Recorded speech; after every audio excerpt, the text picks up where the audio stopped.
4వ వచనములో చూచినప్పుడు, అయితే కాలం పరిపూర్ణమైనప్పుడు దేవుడు తన కుమారుని పంపించాడు. ఎందుకు? కాలం పరిపూర్ణమైపోయింది, పాపముతో నిండిపోయింది. పాపముతో ఉన్నటువంటి ఈ లోకములో పాపులైనటువంటి మనలను కాపాడడానికి యేసుక్రీస్తు ప్రభువారు లోకమునకు వచ్చారు. ఇక మార్కు సువార్త 7వ అధ్యాయము 21వ వచనములో ఉన్నటువంటి వీటిని మనము ధ్యానించినప్పుడు అవి ఎక్కడున్నాయి అంటే మనిషిలోనున్నాయి, కనబడవు.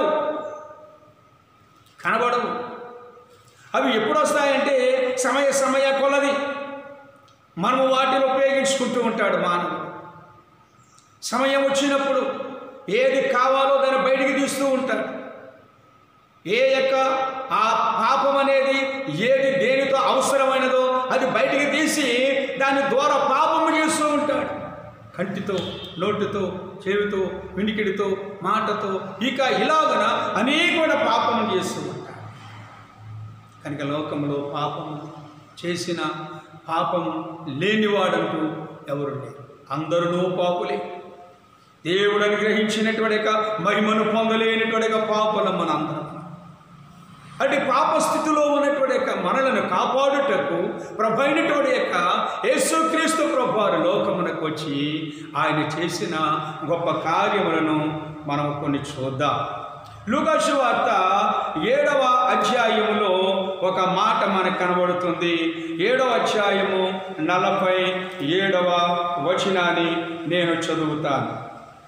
ఆమె విస్తారముగా ప్రేమించెను గనుక ఆమె విస్తార పాపములు క్షమించబడినని నీతో చెప్పుచున్నా. యేసు ప్రభువాని వందనాలు. వాక్యమైన తండ్రి, ఈ వాక్యంలో నుండి మీరు మాతో మాట్లాడమని యేసు నామమున అడుగుచున్నాము తండ్రి. ఆమేన్.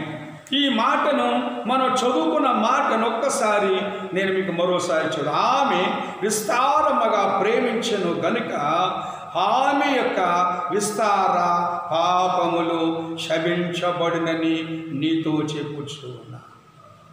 ఆమె ఒక పాపాత్మురాలు. ఆమె పేరే పాపాత్మురాలు. అందరూ చక్కని పేర్లు పెట్టుకుంటుంటారు. మంచి మంచి పేర్లు పెట్టుకుంటూ మోడల్గా ఉండేటట్లుగా చక్కని పేర్లు పెట్టుకుని వాడుకుంటూ ఉంటారు. కానీ ఈమె ఏం పెట్టుకుందంటే ఆమె చేసే పనిని బట్టి ఆమెను పాపాత్మురాలు అన్నారు. ఆమె చేసే పనిని బట్టి ఆమెను పాపాత్మురాలు అని ఒక పేరు పెట్టి ఆమెను వదిలారు. పాపాత్మురాలు. ఆమె విస్తారమైన పాపములు చేసేటువంటి ఒక వ్యక్తి. అయ్యో, విస్తారమైన పాపిని పాపములు చేసి నేను దేవుని ఎద్దకు ఎలా వెళ్ళను, దేవుని దగ్గర ఎలా ప్రార్థన చేయను అని ఆలోచించలేదు. ఆ రోజున అక్కడ ఉన్నటువంటి తన శిష్యుడైనటువంటి సీమోని గారి ఇంటికి ఆయన భోజనానికై వచ్చి ఉన్నారు.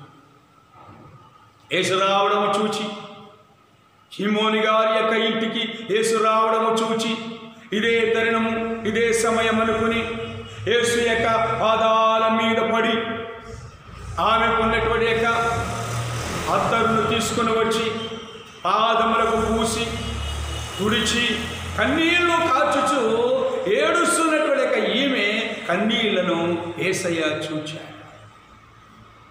యూదులు సాధారణంగా కాళ్ళలా వెనక పెట్టుకుని బల్ల మీద 2 చేతులు మా చేతులు ఆనుకొని భోజనం చేస్తూ ఉంటారు. అవి వెనక మాటుగా వచ్చి యేసు పాదములను పట్టుకొని ఎక్కడేమన్నా ఆ నీటిలోనికి రాగానే నీవు నా పాదములకు నీళ్ళలేదు కానీ ఆమె తన కన్నీళ్లతో నా పాదములను తడిపి తన తల వెంట్రుకలతో తుడిచాను. వెనక మాటుగా వచ్చి పాదములు పట్టుకుని కన్నీళ్లు కారుస్తూ రోదన చేస్తూ తన తల వెంట్రుకలతో తుడిచి తన పాపమును ఎలా చెప్పాలి అంటే ఆ కన్నీళ్లతో చెప్పింది. నేను ఎలా చేశాను, అలా చేశాను అని చెప్పలే.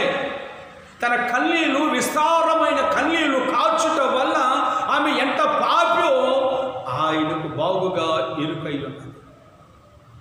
ఆమె ఎంత పాపము చేసిందో ఆమెలో ఉన్నటువంటి పాపమును యేసయ్య గమనించాడు. దేవుని ప్రియ సోదరి సోదరుడా, నీవు నేను పాపులమే, పరిశుద్ధులము కాదు.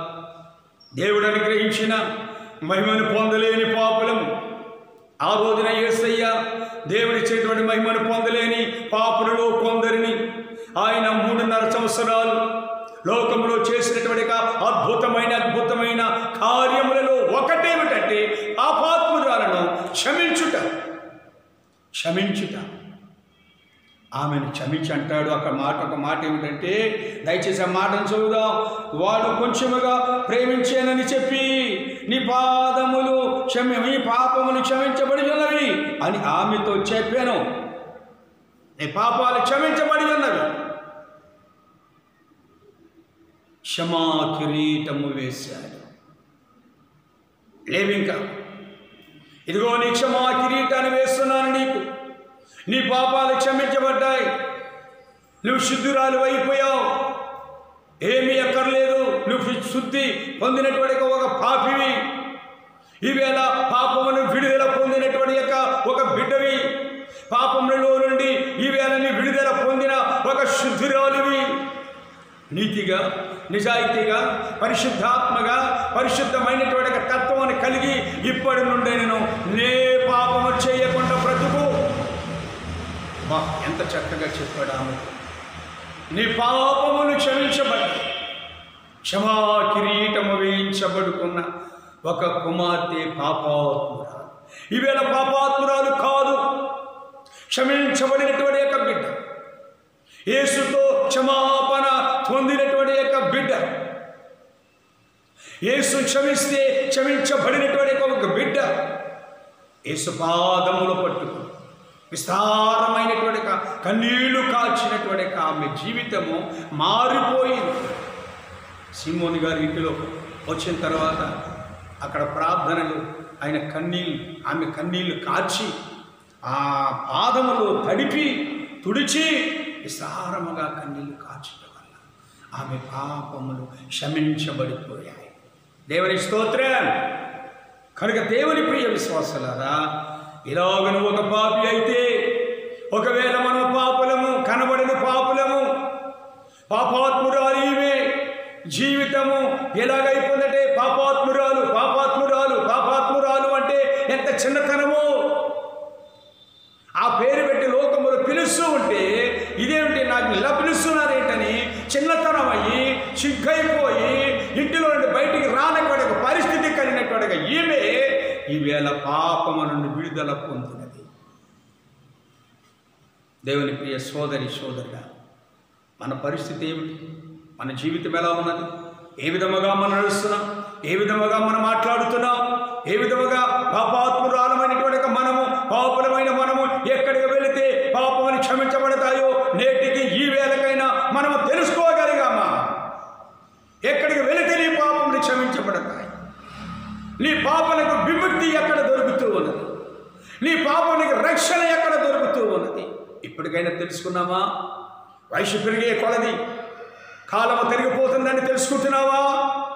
నీ వయసు పెరుగుతుంది అనుకుంటున్నావు, కానీ ఇక్కడ తరుగుతున్నదని నువ్వు అర్థం చేసుకో.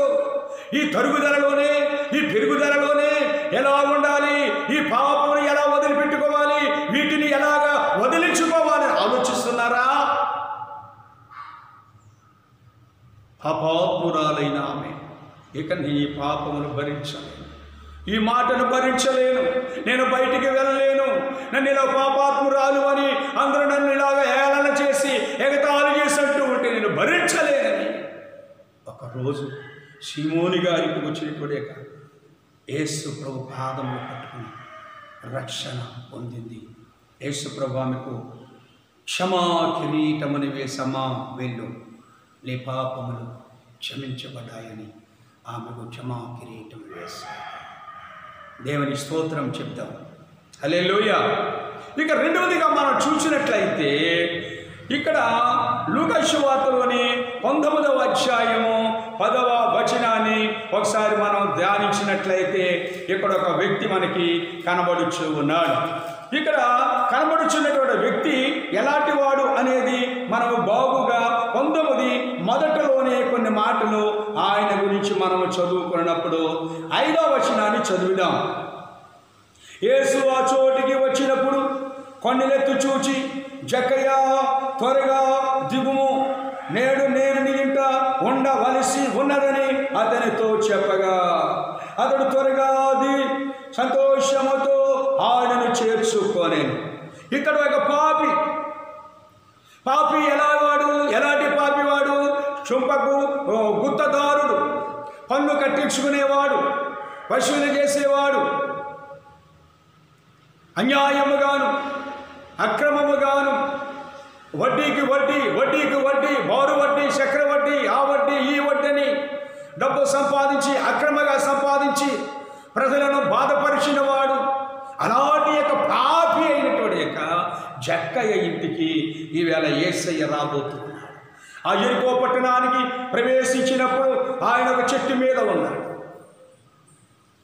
యేసును చూడడానికి పరిగెట్టుకుని వెళ్ళి పొట్టివాడైనందున అతడికి ఎవరు ఆ స్థలము అంటే చూడడానికి చోటు దొరకలేదు కాబట్టి అతడు ఒక చెట్టు ఎక్కి మేడి చెట్టి కూర్చుని యేసును చూస్తున్న సమయంలో యేసు అక్కడికి వచ్చి ఒక పాపి ఎక్కడ ఉన్నాడో అక్కడికి వచ్చి ఆ పాపిని పిలిచాడు.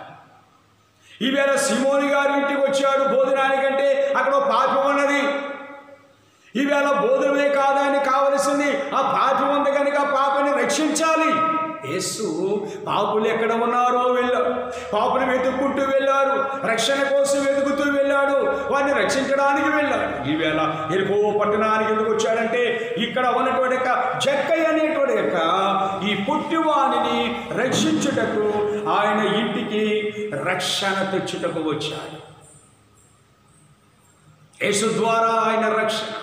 ఇక్కడ అందరూ చూచి ఈ విషయాన్ని అందరూ చూచారు. ఆ ప్రజలందరూ అక్కడ ఉన్నటువంటి అందరూ చూచి అంటున్నారు 7వ వచనంలో, అందరూ అది చూచి ఆయన పాపి అయిన మనుష్యుని యొద్ద బస చేయ వెళ్ళనని చాలా సనుగుకుంది. ఆయన కావలసిందే వాళ్ళు, యేసు కావలసిందే పాపులింటికే వెళ్ళాలి, పాపుల్ని రక్షించాలి, పాపుల్ని కాపాడాలి. ఆయన పనేది. ఈవేళ నువ్వు ఏమనుకున్నా, చదువుకున్నా, మూలుకున్నా, ఏమైనా పాపుల కోసం వచ్చిన ఆయన పాపి కోసమే వచ్చి పాపిని రక్షించడానికి వెళ్ళాలి. జక్కయ్య మనసు, జక్కయ్య రూపం, జక్కయ్య ఇల్లు అన్నిట రక్షించబడిపోయింది యేసు రావటాన్ని బట్టి. దేవుని ప్రియ సోదరి, యేసుని చూడాలనుకుంటున్నావా? యేసు యొద్దకు రా, యేసుని ధ్యానించు. నువ్వెక్కడో ఉండడం కాదు, యేసుని చూడు. ఆయన కావలసింది పాపులకు కావాలి, పాపులమైన మనల్ని రక్షించడానికి వచ్చిన ఒక పాపి అయినటువంటి జక్కయ్యను రక్షించడానికి ఆయన పని కట్టుకుని యెరికో పట్టణమునకు నడిచి వచ్చాడు. ఆ రోజుల్లో వాహనాలు లేవు, బళ్ళు లేవు, బస్సులు లేవు, ట్రైన్లు లేవు, బళ్ళు లేవు. వస్తే గాడి మీద గుర్రం మీద రావాలి. కానీ యేసయ్య కాలి నడకన నడిచి పాపులను రక్షించడానికి ఆయన పని కట్టుకుని యెరికో పట్టణానికి వచ్చాడు. అక్కడ ఉన్నటువంటి జక్కయ్య ఆ ఇల్లంతా కూడా ఏమైపోయిందంటే చెప్పండి, రక్షించబడిపోయింది. ఆయన అన్నాడు, పాపి అయినటువంటి నీ ఇంటికి నేడే రక్షణ వచ్చింది అన్నప్పుడు ఆయన మారిపోయి ఆయన హృదయం మార్చేసుకుని, బ్రతుకు మార్చేసుకుని, వడ్డీలు పోగేసినవయ్యి అవి తిరిగి ఇచ్చేస్తానని చెప్పి దేవునితో మాట చెప్పి అవన్నీ కూడా తిరిగి ఇచ్చేసి ఏమంటాడు ఇక్కడ ఒక మాట 8వ వచనం చూద్దాము. జక్కయ్య నిలువబడి, ఇదిగో ప్రభువా, నా ఆస్తిలో సగము బీదలకు ఇచ్చుచూ ఉన్నాను. నేను ఎవని వద్దనైనను అన్యాయముగా దేనినైనా తీసుకొని ఎడల అతనికి 4 వంతులు మరలా చెల్లుందనని ప్రభువుతో చెప్పారు. అది ఆయన జీవితం. ప్రభువుతో చెప్పాడు. ఆ మాట చెప్పి ఆ జీవితాన్ని అక్కడ దేవునికి సమర్పించుకున్నాడు, ఆ బ్రతుకుని సమర్పించుకున్నాడు. ఎంత చక్కని జీవితం అండి. యేసయ్య వస్తే చాలు నీ బ్రతుకు మారిపోద్ది. నీ ఇంటికి యేసయ్య వస్తే చాలు నీ జీవితం మారిపోద్ది. అలాగని జక్కయ్యతో పట్టుకుని జక్క ఇంటికి వెళ్ళి రక్షణా కిరీటం అని వేసి రక్షించి తన కుటుంబాన్నంతా రక్షించాడు. క్షమా కిరీటం వేసిన పాపి, రక్షణ కిరీటం వేసిన మరొక పాపి ఈవేళ మనం ఇక్కడ చూడగలగచ్చు. దేవుని ప్రియ విశ్వాసం ఆలోచన చేయండి. మనందరము పాపులమే, పాప బ్రతుకు కలిగిన వాళ్ళమే. కానీ యేసయ్య ఏ రూపంలో ఎప్పుడు మన దగ్గరికి వస్తాడు?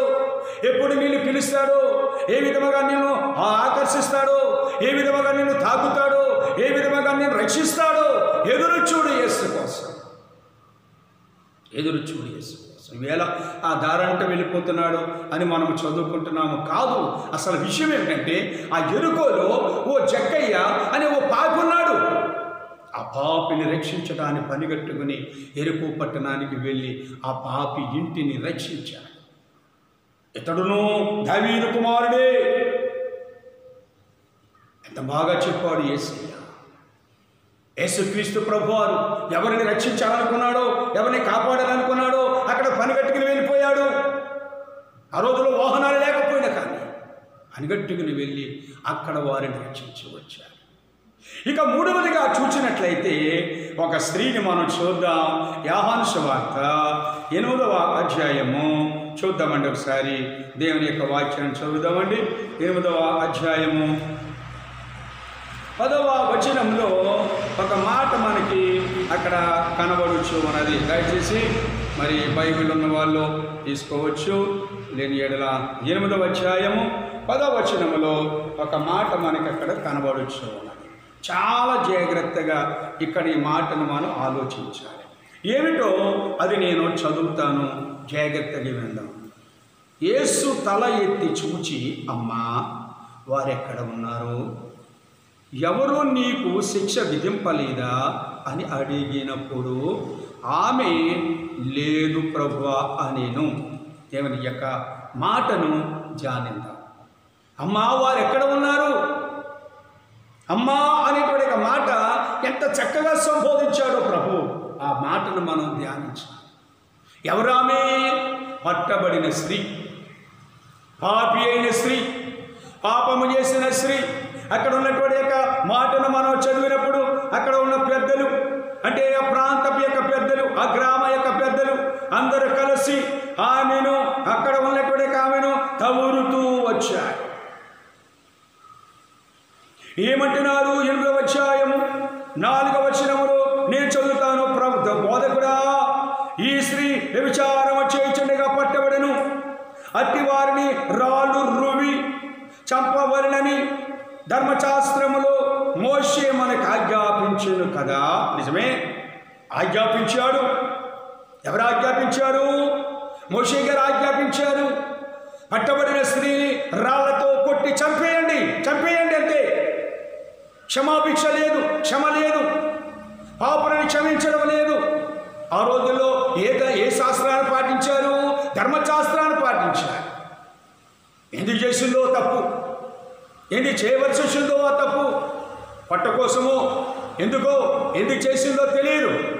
కానీ ఆమెను కవరుతూ వచ్చారు. ఆ చింపురు గుడ్డలతో, రేగిన జుట్టుతో, ఇక చావే నాకు శరణ్యం అనుకుంటూ, రక్తాల కారుకుంటూ, ఇంకెందుకు అయిపోయింది నా పని, ఇంకేం నేను చనిపోయాను, ఇంకెందుకులే అనుకుంటూ అనుకుంటూ అనుకుంటూ పరిగెత్తి ప్రభు అయినటువంటి యేసు యొద్ద పడింది.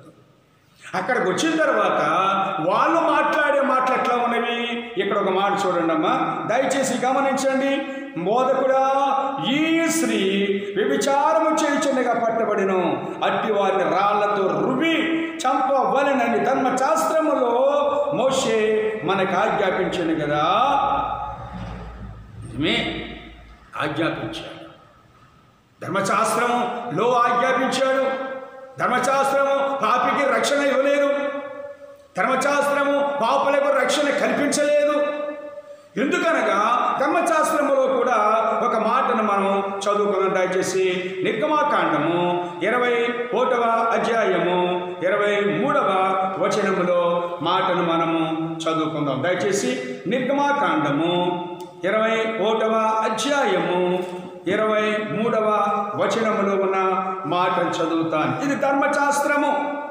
ఎట్లా ఉన్న ధర్మశాస్త్రములోను, హాని కలిగిన ఎడల నీవు ప్రాణమునకు ప్రాణమును, కంటికి కండ్లును, పంటికి పన్నును, చేతికి చెయ్యిని, కాలికి కాలును, వాతకు వాత, గాయమునకు గాయము, దెబ్బకు దెబ్బయు నియమించవలెనవా. ఎంత బాగా చెప్పాడు. ఇది ధర్మశాస్త్రము. చేసేయి, చంపేయి, కొట్టేవారిని కొట్టు, ప్రాణానికి ప్రాణం తీసేయి, కంటికి కంటి తీసేయి, పంటికి పంటు, చేతికి చెయ్య, కాలికి కాలు, వాతకు వాత, గాయానికి గాయము చేయి. ఇదా ధర్మశాస్త్రం. మరి ఇక్కడ పాపికి ఏమి లేదు, రక్షణ లేదు. ధర్మశాస్త్రంలో ఇక్కడ రక్షణ లేదు. ఇక్కడ ఉన్నటువంటి పాపి కూడా రక్షణ లేదు. ఇప్పుడు చంపేస్తారు, రాళ్ళు రువి కొట్టి చంపేస్తారు. అయితే యేసయ్య దగ్గరికి వచ్చిందిగా ఈ కేసు, యేసయ్య దగ్గరికి వచ్చింది కేసు. అయితే యేసయ్య ఎలా డీల్ చేయాలి దీన్ని? ఒక మాట చెప్తున్నాడు, దయచేసి గమనించాలి. రోమీలకు రాసేటువంటి పత్రిక, రోమ పత్రికలో ఉన్నటువంటి యొక్క మరి 8వ అధ్యాయం, అందరూ కూడా దేవుని యొక్క వాక్యంలో నుండి ఈ మాటను చదువుదాం. ఈ మాట చదువుకొని ఇంకా కొంచెం ముందుకు వెళ్దాం. 2వ అధ్యాయంలో యేసుక్రీస్తునందు జీవమునిచ్చు ఆత్మ యొక్క నియమమును, పాప మరణము నియమముల నుండి నన్ను విడిపించెను. ఎట్లనగా ధర్మశాస్త్రము దేనిని చేయజాలకపోయెనో దానిని దేవుడు చేసెను. ధర్మశాస్త్రము చేయలేనిది, ఒక పాపిని రక్షించడం అనేది ధర్మశాస్త్రము చేయలేదు. తవరికి వచ్చారు, కొట్టడానికి వచ్చారు, చంపేయడానికి వచ్చారు. యేసు అక్కడ అంటున్నాడు అమ్మా అని సంబోధించాడు. ఒక పాపిని పట్టుకుని అమ్మా అని సంబోధించాడు. వాళ్ళందరూ శిక్షించడానికి రాళ్ళు పట్టుకొస్తే ఈయన ఏమంటాడు, అమ్మా ఎవరు నిన్ను ఏమీ చేయలేదా అని అడుగుతున్నాడు. ఎంత ప్రేమ కలిగిన వాడు, ఎంత జాలి కలిగిన వాడు. ఈ పట్టబడిన స్త్రీని ఈయన కూడా శిక్షించాలి. ఇలాంటి పని చేస్తావు నువ్వు, ఇదేం పని, ఇలా చేయవచ్చినా ధర్మశాస్త్ర ప్రకారం చంపేస్తారు అని చెప్పి ఆయన గద్దించాలి. కానీ అలాగనలేదండి. ఎట్లా మాట్లాడాడండి ప్రభువైన యేసు?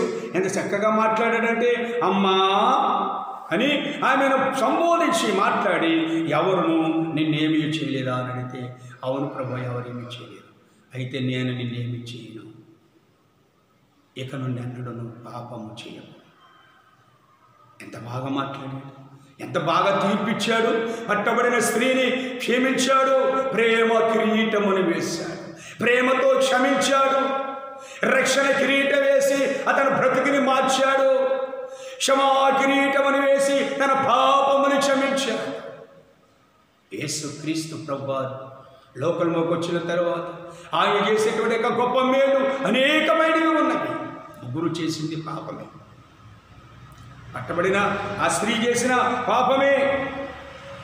ఆయన వడ్డీలు, బారు వడ్డీలు, చక్రవడ్డీలు అన్యాయము చేశాడు, పాపమే. పాపాత్మురాలు చేసింది పాపమే. ముగ్గురు చేసిన పాపాలే. దేవుని పిల్లరా, మనం పాపలము గనుక పాపములను మనము మానుకొనకపోతే దేవుని రాజ్యమునకు వారసులము కాలేము. ఇక్కడ క్షమా కిరీటము వేసి పాపాత్మురాలను రక్షించిన తండ్రి, రక్షణ కిరీటము వేసి జక్కయ్య అనేటువంటి పాపిని రక్షించిన తండ్రి, ప్రేమ కిరీటమును వేసి పట్టబడిన స్త్రీని రక్షించిన తండ్రి ఎంత గొప్పవాడు. ఆ తండ్రి ప్రేమను మనందరం పొందుకుంటాం. అలాంటి కోవలు మనం ఎవరు ఉన్నప్పటికీ కూడా యేసు దగ్గరికి పోతాం.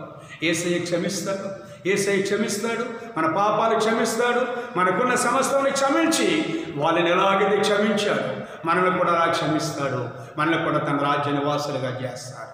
దేవుని పిల్లారా, పాపులైనటువంటి వారు ముగ్గురు కూడా పాపమే చేశారు. అలాగే లోకంలో మనము కూడా పాపమే చేస్తున్నాం. అలాంటి యొక్క పాపముల నుండి బయటికి రావాలని దైవజనుడు చెప్తూ అంటాడు, పాపము మానక బైబిలు చదివినా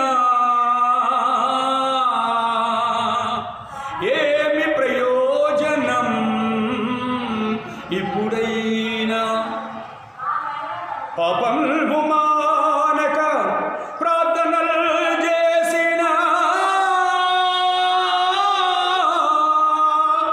ఏమి ప్రయోజనం, ఇప్పుడైనా పాపము మానక ప్రభు సేవ చేసిన ఏమి ప్రయోజనం, ఇప్పుడైనా పాపము మానక ప్రతి గుడికేగిన ఏమి ప్రయోజనం, ఇప్పుడైనా. పాపమును మానకుండా ఎన్ని చేసినా ప్రయోజనము లేదు కనుక పాపమును మానకుండా ప్రభుని యేసు యొద్దకు వద్దాం. ఆయన తన రాకను సిద్ధపరుస్తాడు. ప్రభు మిమ్మల్ని దీవించును గాక. ఆమేన్. యేసు ప్రభువా, నీకు వందనము, స్తుతులు, స్తోత్రం. ఎంతవరకు మాతో మాట్లాడిన గొప్ప తండ్రి నీకు వందనము చెల్లిస్తున్నాం. పాపమును చేసినటువంటి యొక్క ముగ్గురు వ్యక్తులను మేము చూస్తూ ఉన్నాం. ఒక పాపాత్మురాలకు మీరు వేసిన క్షమా కిరీటము ఎంత గొప్పదో తండ్రి, నీ స్తోత్రం. ఎరుకో పట్టణములో ఉన్న ఓ పాపి ఉన్నాడని తెలిసి అక్కడికి వెళ్ళి ఆ యొక్క జక్కయ్య అనేటువంటి యొక్క పాపిని రక్షించి అతని కళ్ళు తెరిపించి అతని రక్షణ కలిగించిన గొప్ప తండ్రి నీకు వందనాలు. అలాగే పట్టబడిన స్త్రీని ధర్మశాస్త్రం ఏం చేయలేకపోయిందో నీవు అది చేసి చూపించావు. పాపిని క్షమించావు, పాపికి రక్షణ కల్పించావు, ఒక బతుకు తెరవుని చూపించావు. వచ్చిన వాళ్ళందరూ మీలో పాపం లేని వాడు ఎవడో మొదట రాయి వేయండి అన్నప్పుడు ఎవరు రాయి అక్కడ పారేసి వెళ్ళిపోయారు. ఆమెను మీరు మాట్లాడారు, అమ్మా అని సంబోధించారు.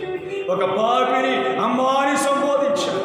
ఒక పాపిని అమ్మా అని సంబోధించి ప్రేమతో పిలిచి ప్రేమ కిరీటమును వేసి ఆమెను ఇంటికి పంపించారు. అంత గొప్ప ప్రేమ గల గొప్ప తండ్రి, అలాంటి గొప్ప ప్రేమను మాకు కూడా చూపి పాపులమైన మమ్మల్ని క్షమించి క్షమాపణ మాకు దయచేసి సహాయము దయచేసి నిరాకడకు సిద్ధపరచును. యేసు నామమున అడుగుచున్నాము తండ్రి, ఆమేన్. తండ్రైన దేవుని ప్రేమ నుండి, కుమారుడైన యేసుక్రీస్తు వారి యొక్క రక్షణ నుండి, ఆదరణకర్తైన పరిశుద్ధాత్మ తండ్రి యొక్క అన్యోన్య సహవాసం నుండి ప్రేమ, కనికరము, కృప ఇప్పుడు ఎల్లప్పుడూ సదాకాలం మనందరికీ తోడైండును గాక.